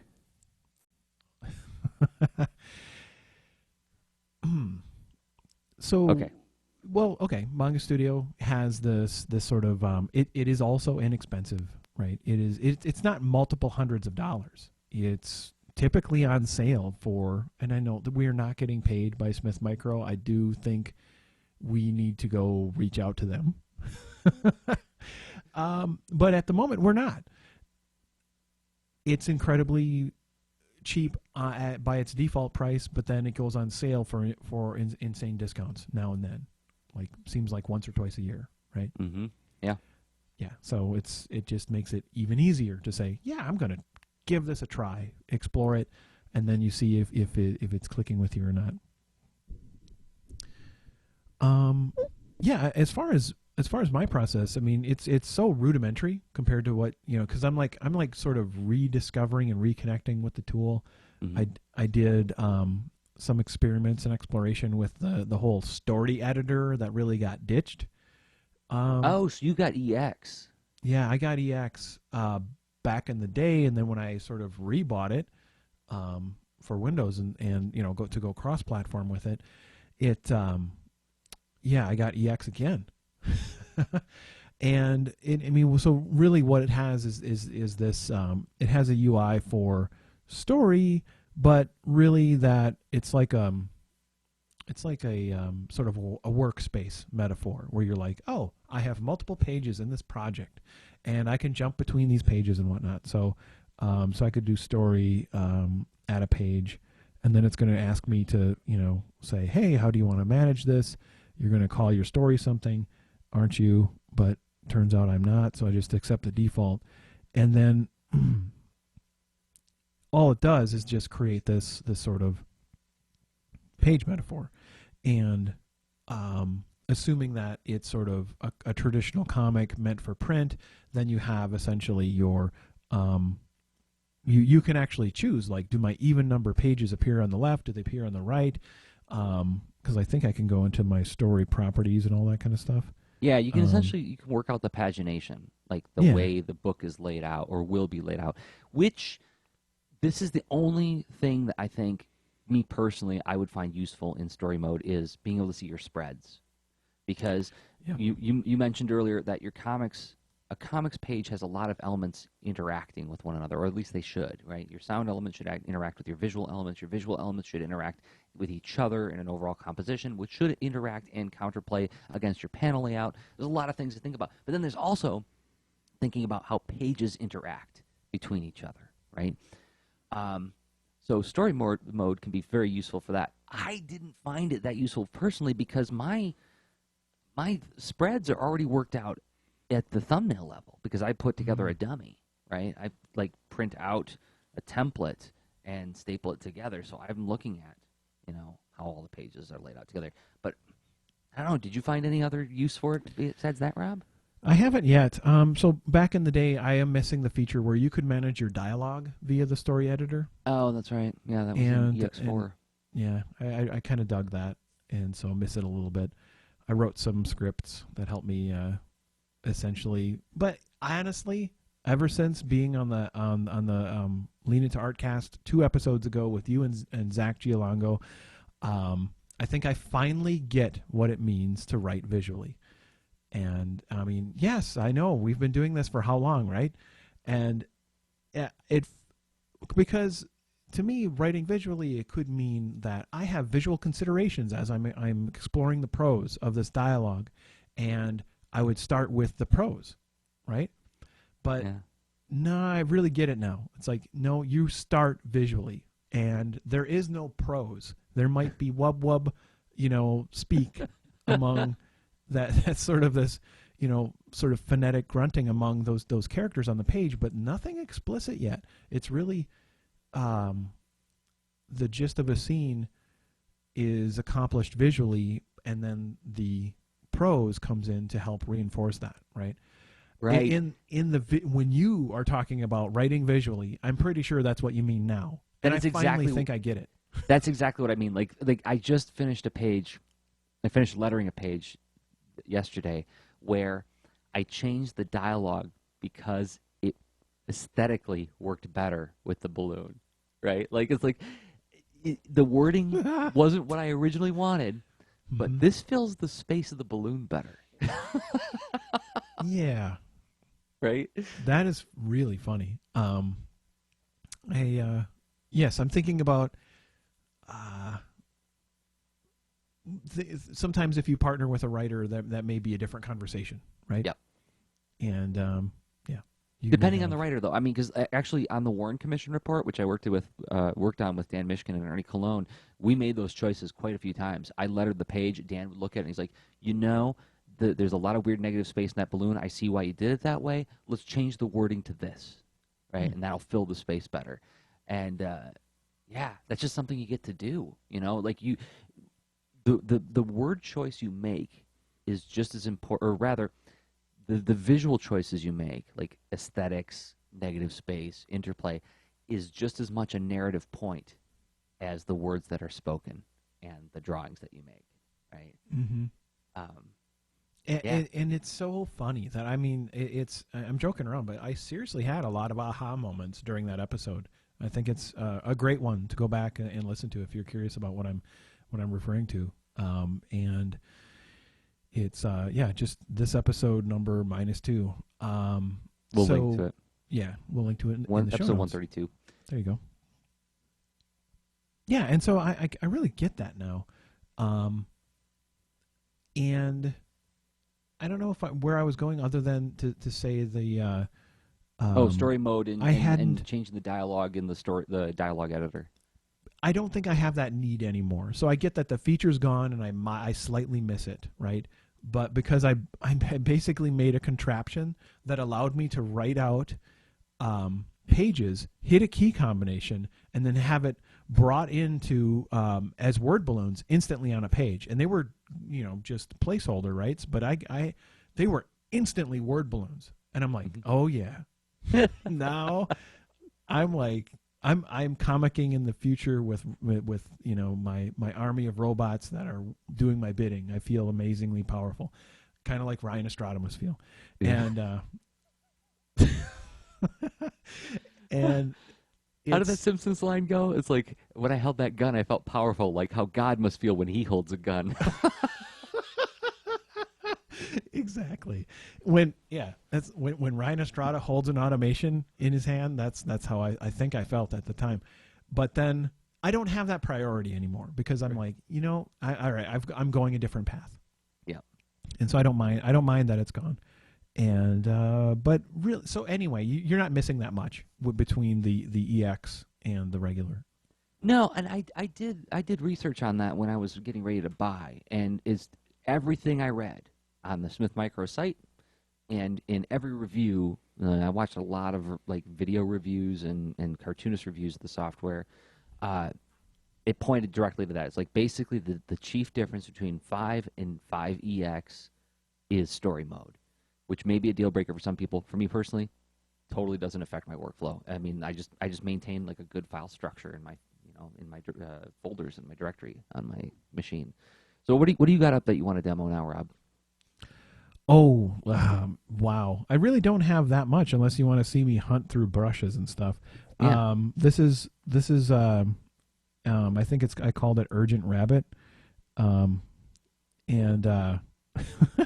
going through the process, it's really pretty simple. This is the typical few steps that I go through when I initially start a new drawing, going from bamboo, it's bamboo paper, then into Clip Studio Paint.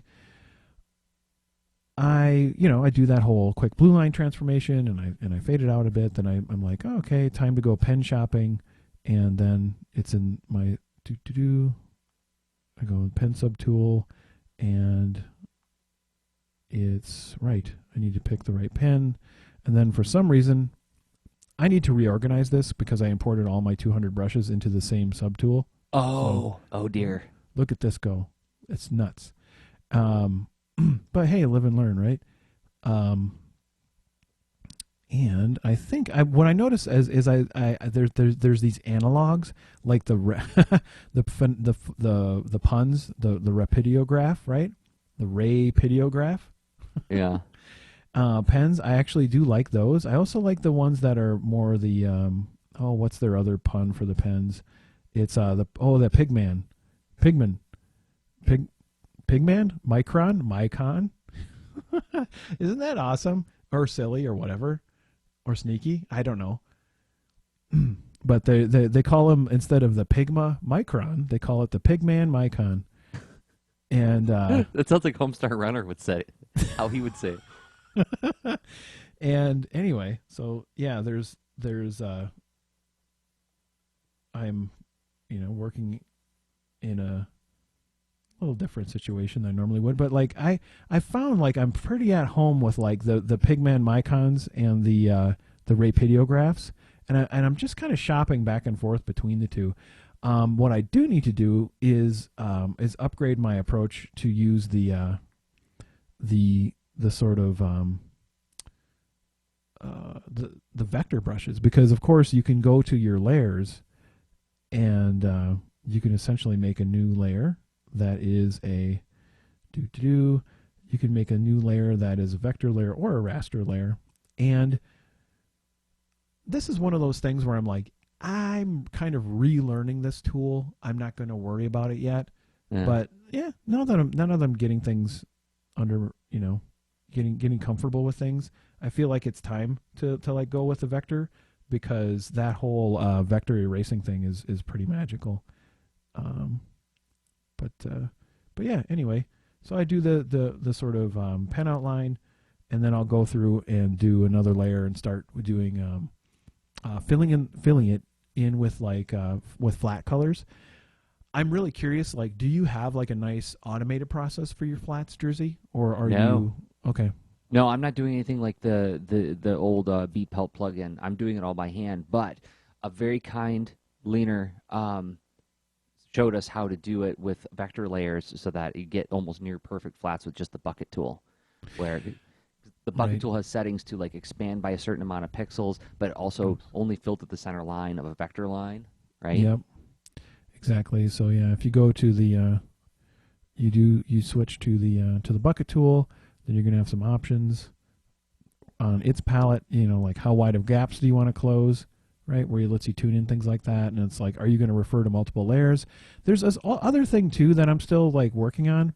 But if you look at your layers, you can do things like have you done this whole like reference layer concept? Yes, yes, that's I use that a lot. Okay, cool. Why don't you demo that? Okay, I can demo that real quick. So, here's my screen. I was going to pull up a couple different things. So I was going to draw Rube's face real quick. Um, I like drawing her. So let's say I pencil her and I get her like pretty close to what I want. And like, you know, when you're penciling, you can use all sorts of sketchy lines to like get to the exact curvature that you want. But then in my inking layer, I can go to the rulers palette. And the rulers palette was like a revelation to me as well. Like I remember when I first heard about like perspective tools and I was like, really? You can do perspective, you know, like line work in digital illustration? That's crazy talk. But on top of perspective tools, there's like these curve rulers, and I'll just demo this real quick. Um, it works like with Bezier curves, like in if anybody's ever used vector drawing apps like Adobe Illustrator, right? So Mm-hmm. you click and drag to make the shape, and then with your operation tool, which is like one of your best friends in Manga Studio, you can change the curvature of those lines. And then once you've got it the way you want it, it becomes a ruler that only lets you draw on that line, right? So Mm. that's all pretty great. And then you can delete the ruler at the end. Let's delete this ruler by tapping with my operation tool and then hitting clear. So I'll grab that ruler and I'll tap and drag it on Rube's face and match the curvature as best I can so that I can draw it all with one consistent line rather than trying to like freehand it or do it as a sketchy style, right? So like a lot of times when you see like really round shapes in Boulder and Fleet, it's because I've used this technique.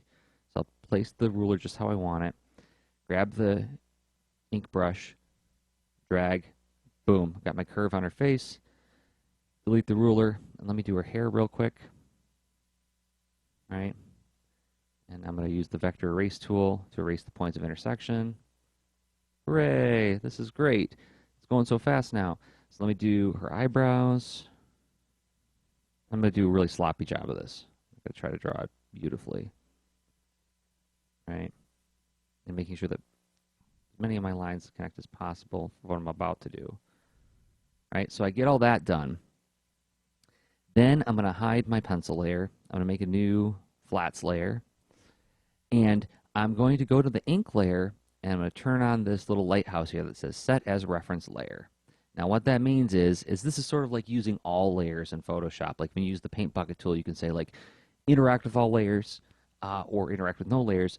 Making reference layer says I'm going to be doing my drawing on layer 3, the flats layer I just made, but it's going to be referring to the ink lines on layer 2. Then I go to my paint bucket tool and making sure that these settings are set. I want, you know, close gap, follow adjacent pixel, but area scaling 1 pixel, and then you can choose whether to refer to a layer other than the editing layer and select layer to refer to. You can select all layers or the reference layer. So my paint bucket tool is set to refer to the reference layer, and I'm going to go and pull up my custom palettes that I built, and I've got Rube's skin color right here, and then I can take my paint bucket tool, bam, drop it in, and it does a fill that goes to the center of the ink line. So it's actually a proper fill, right? Wow. And then grab Rube's eyes, boom, boom. And you can see it doesn't always do a perfect job of it because like it's going to stop wherever there's ink lines. So I might have to go in and shut that off and then fill those in after the fact. But yeah, flatting literally takes about 15 minutes tops for like a complicated page. And that's only because like sometimes I'll flat and I'll pull up my this page. I'll flat to, again, trying to future protect myself. Like I'll use a lot of different different color shapes in the flats in order to have optimum selection possibilities, right? It's like, did I have to make all of the machinery at the bottom of the tractor different colors of gray? Not really, but that allowed me to select different parts of it to edit it in different ways, right? And I'll even like, because I like to use the magic wand tool with follow adjacent pixel off, which means that if I select this purple on Rube's hair, it selects all of the purples on the page. So sometimes because I like to use it that way, Oh, wow. Okay. Yeah, follow adjacent off. Bam. yeah, All the and then purple. it selects all the purples, which can be advantageous if you have a character with a lot of shapes that are the same color but in different places on their costume, right? Yep. But it becomes a problem if that color appears in more than one place on the page. So sometimes when I'm flatting, I'll make the purple hair on Rube a slightly different purple just on that particular panel, so that when I do this, it doesn't grab all the colors. Um, so that's another reason that I flat the way I do. But yes, there is no automated process for me. But like a page like this probably took about 10 to 15 minutes to flat, right? Right. Which really is that worth trying to replace that 15 minutes? You know what I mean? Like, oh, is it time to go hunt for another tool because it's 15 minutes? Well, it's not just that. It's like let's go back to what you were saying about visual storytelling. This is also an opportunity for me to begin the investigation into what colors need to be here to say what I want to say. How does this moment feel, right? This is an opportunity for me to not necessarily land on the final result, because I don't always stick with exactly what I flatted, but it's an intellectual process as well as a mechanical one, because I'm beginning to decide, what the color harmony is going to be on the page, right? And how the different color elements are going to reflect the emotional quality of the scene, right? Mm-hmm. Yeah, I mean, it sounds like it's like an establishing general step versus like, oh, now I'm at a specific detailed expression. It's sort of like how I was describing before, like how dialogue sometimes doesn't appear to me fully formed. I have a sense of rhythm to it, like the Snoopy, Charlie Brown's teacher's voice. Thing. This is sort of the color version of that. This is me saying like, okay, when I squint at it, these are the colors I see, right? Um, that is exactly. I mean, it's the whole. It's trying to build iteratively toward the end result instead of trying to arrive there right away. Right. Which I think is which is a really handy tool in general. And how many pages are you into Boulder and Fleet? This story.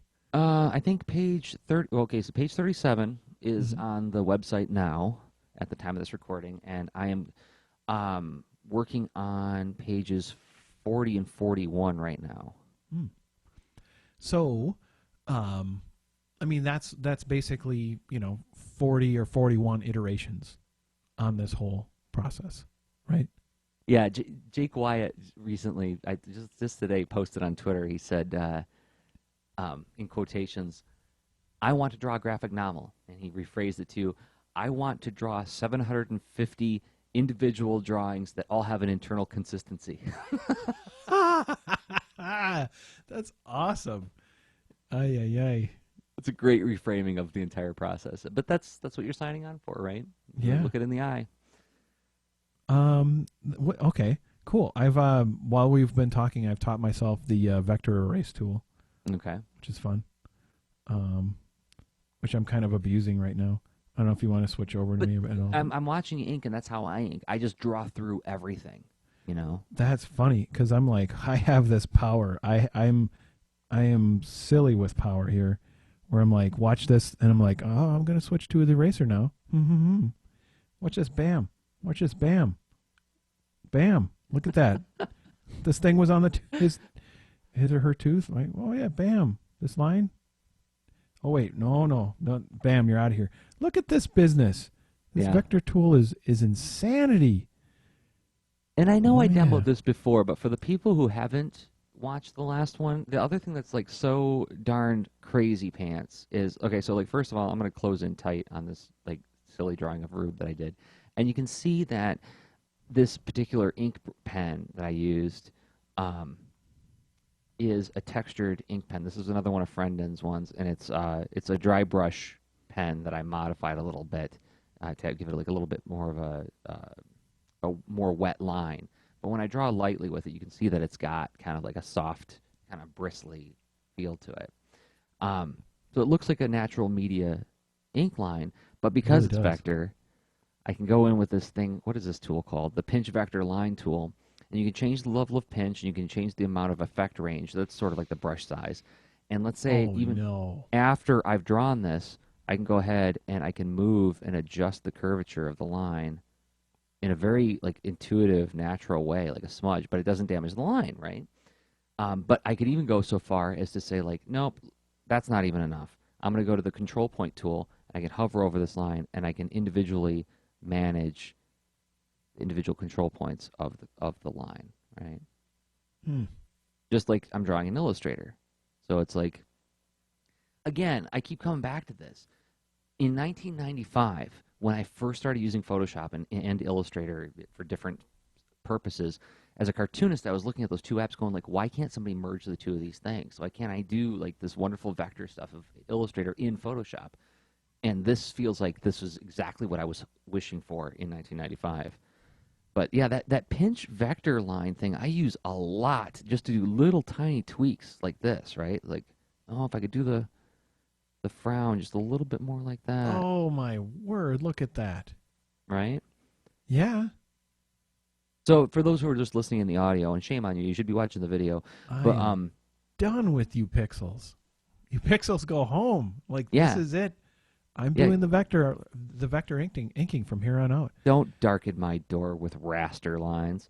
Yeah. Um, but yeah, like so what I'm doing is I'm actually just like sort of tapping on the screen on the line and just using it like a smudge, but it moves the vector line without damaging it in any way, right? So it doesn't like blur it or anything. It retains its integrity as far as like a textured brush line, but I can actually just change its direction and its curvature, and you can change the amount. Like so, if you turn on the pinch level all the way, you can just outright move whole pieces. Look at this, right? I'm just moving her mouth over What? there, moving her mouth over there. So yeah, that's like crazy business when it comes to like having a lot of editability. Now, this could be a problem if you are a very indecisive person. You could be going down the rabbit hole and never coming out. But if Yeah, undo is bad enough, Jersey. Now what have you done to me? yeah, seriously. So but for that to that extent, I just observe the time limit. You know, it's like I try to time box all of my pages and say like I really do try to keep them 4 hours or less. They wind up taking more like six, but I'm always watching the clock to say like, okay, don't overdo this. Don't. I try to catch myself when I'm noodling, and for that, I mean, this is another like tip thing, which has nothing to do with Manga Studio, but like an emergent task planner goes a long way to helping you watch your time, right? So like Mm. talked about this 100 times in the show, but like you map out your day and then you set. You know, I'm giving myself 2 hours to do this, and if I see myself coming up towards the end of that 2 hours, it's like, well, better hurry up or save it for tomorrow. But no more of this noodling around with it, right? Yeah, it's been a while since we've mentioned it. So, hey, what's the emergent task planner? Okay. So for those who have not used it, the Emergent Task Planner it's made by David Say of davidsay.com. He's been on the show a bunch of times and he's amazing. You should go listen to the episodes that he was on right now. Listen to him twice. It's like a free audiobook. It seriously is. Um, but it's this timekeeping score sheet where you write down, you know, your three top tasks you're going to do today. Here's the three things I absolutely have to do today. And then there's even room for like extra tasks. Like if I have time, I'm going to do these things. And then there's this area at the bottom here where it's like you can add emergent tasks, right? Throughout the day, little things are going to get added to your list. And you don't want to let them fall off the rails. You don't want to just leave them as a post-it note on your computer. You know, you want to capture it somehow. So there's an area to capture that stuff here. Then, once all this is logged, you start, you know, in this field here, you put like the hours of the day, you know, 10 a.m., 11 a.m., 12, 1, 2, 3, 4, and so on. And you log what you're doing throughout the day. Each hour you check in on this thing and say like, okay, well, this was the task. My first task of the day was to ink Boulder and Fleet page 40. And I started at 10 a.m. It's now 11 a.m. Where am I in that process? I mark it on there and I check off the time boxes. And then at the end of the day, what I usually do in this area at the bottom is I write a little like reflection report on what I did. Like this is how long each of these jobs took versus what I expected them to take, kind of thing. Because when you write down your tasks, there's these fields to sort of anticipate how long it's going to take, right? So there's little boxes for 15 minutes. So we got groups of 4 for each hour.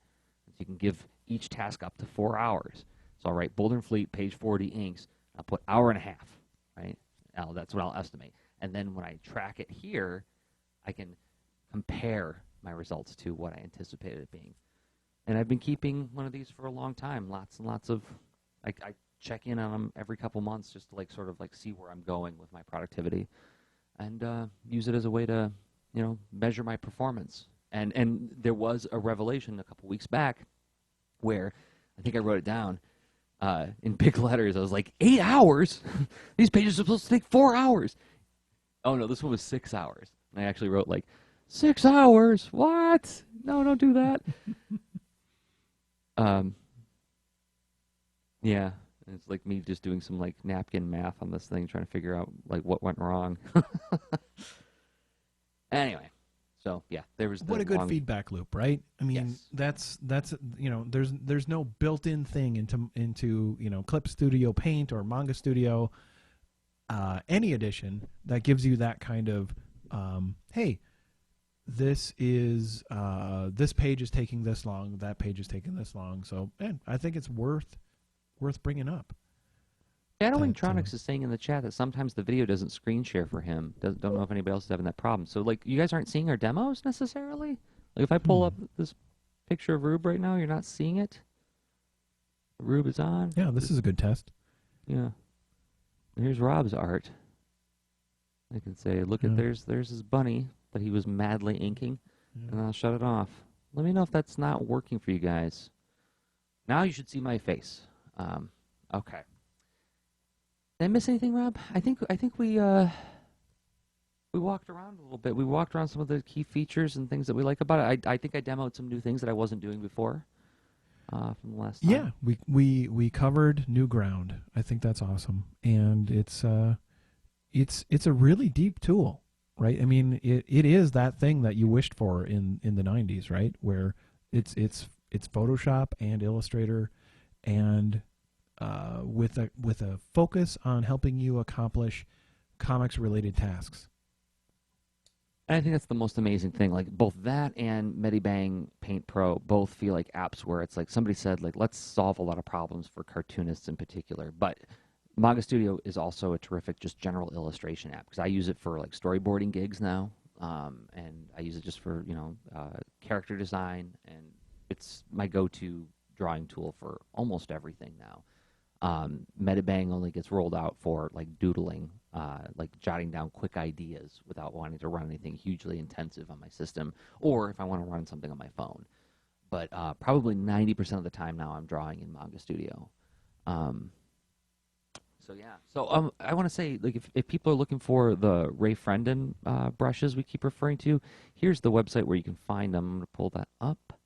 It's at frendon.myshopify.com. You can also get to it from frendon.com, but you can just see right here what some of these brush packs look like. And they're like $6. Let's see. Manga Studio 5 pencil and dry media brushes. How many come in this thing? 1, 2, 3, 4, 5. 1, 2, 3, 4, 5. So 25 brushes or so comes in this. Well, there are different packs. I mean, I think I spent something like $20 to get all 200. Oh, it's like it's $15 for the Manga Studio 5 200 plus brush superset. Yes. So yay for you, and now you have 200 brushes.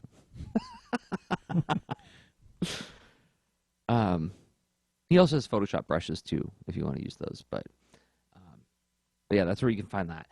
And then, you know, smithmicro.com is where you can find Manga Studio, Clip Studio Paint. And we will reach out to them because we've done a lot of advertising for those guys. Indeed. And then if you're looking for the Gazelle eBay store, let me look that up real quick. I mean, you just do a Google search for Gazelle eBay, but I'll just pull it up real quick so you can see it. Yeah. It's stores.ebay.com. Oh, for corn's sake, there it is. Pull it up here. So yeah, it's just a fancy eBay store, and in it you can go to tablet section, and in the tablet section you can winnow it down to brand. So Microsoft. It doesn't look like there's a whole lot in the Microsoft area right now. Microsoft Surface Oh my. RT, Microsoft Surface Pro 3, i5, 128 gigabyte, good condition, gray Windows tablet, $600, right? Wow. So that's where I got mine. But it's finances are always going to be one of the decision points, right? Oh yeah, I mean it's not trivial. If you get this, if you get a tablet used and then Manga Studio, that's still a big investment. Yeah. And I mean, as we pointed out, there's many other ways to solve this. It's not like it's required. It's not like anyone said, I'm the Pope of Comics Town, and now all of you must use Surface tablets in Manga Studio. So We're just getting a lot of value out of it. yeah. Okay, well, hey, if you guys got value out of this show, speaking of finances, a great thing you could do to thank us for the show is to go to our Patreon. Support us on Patreon. And there are some awesome people who are supporting us on Patreon. Some of them are in the chat tonight. Can I find the list of supporters? Is it because I'm not logged in? I think if you click on patrons in the so even if you are not logged in, you can click on the patrons at on the there you go, near Right the here? top of the page by the social media links. Oh, for crying out loud. See, Yeah, there's me not there you looking go. carefully. All right. So, No, it's cool. This is live, so that is all right. so let's But look at some of these awesome people who support us while you talk about them, yeah. Rob. Yeah, no, exactly. So you have we've got an awesome list of wonderful supporters, and if you go to our Patreon page at patreon.com/leanintoart, you'll see many fine folks, and obviously you can join them by choosing to become our patron. Patreon. And that helps make the show sustainable. That helps, helps us find the time to do the show, and it also, is a great thank you by providing value for the value that we create for you guys. So, and yes, there are. That's where we post the shows. There, we post the extra leans in between the regular Lean Into Art cast. But then we also have, you can see this for patrons only. We have a Circle of Trust thread that we post once a month where we get just to chat about anything that's going on in our creative lives in a safe place where the general public can't get in. It's not about creating a paywall as much as it is about creating a place where all the people who get the most out of what we do can safely talk, right? Okay, so this is fairly common knowledge, but different kinds of comics, different kinds of podcasts and videos and personalities, and different kinds of folks tend to gather around and show their interest and whatnot. Well, it turns out the folks that are leaners are very thoughtful folks, and they don't mind, because honestly they enjoy this kind of content where we are exploring and questioning, and sometimes we have helpful things to try out, but they still aren't like these ironclad guaranteed whatever default answers that everyone must follow. We're not into that. And you know what, a lot of other folks who aren't into that are just really fun to talk with on this kind of post, but it's for patrons only. So join us, and you'll see what that's about. Cool. Well, Rob, thank you for doing this walk around Manga Studio with me. It was fun to do a more practical episode, even though we did manage to front end a whole bunch of philosophy at the top. Oh, yes. We never forget the philosophy. No, it's who we are. We just have to accept it. That's the way we think. But thanks for everybody, for Ashley and Shadow Wingtronics for hanging out in the chat. Thanks for the folks who watch it live. If you are watching the show on YouTube, a great way you can say thanks without spending a dime is giving the show a thumbs up. Or if you're listening to the audio show and you're like, hey, this is pretty good, I'm glad I listened to it, you can go to iTunes, give us a star review. That helps more people find the show. So here's the thing. Support can be free in the terms of word of mouth, tell a friend, or it can be monetary in terms of chipping a tip at us with supporting us on Patreon. Whatever you get the time or resources for, and we thank you very much. for everybody who has supported us in either of those ways or both ways. All right. So until next time, everybody, I have been Jersey Drozd of leanintoart.com and Jersey on Twitter. And I've been Rob Stenzinger of leanintoart.com and Rob Stenzinger on Twitter. Okay, bye. Show notes for this episode can be found at leanintoart.com. You can also follow us on Twitter at the user leanintoart, and you can reach us via email at leanintoart@gmail.com. And remember, leaners aren't wieners. Thanks for listening.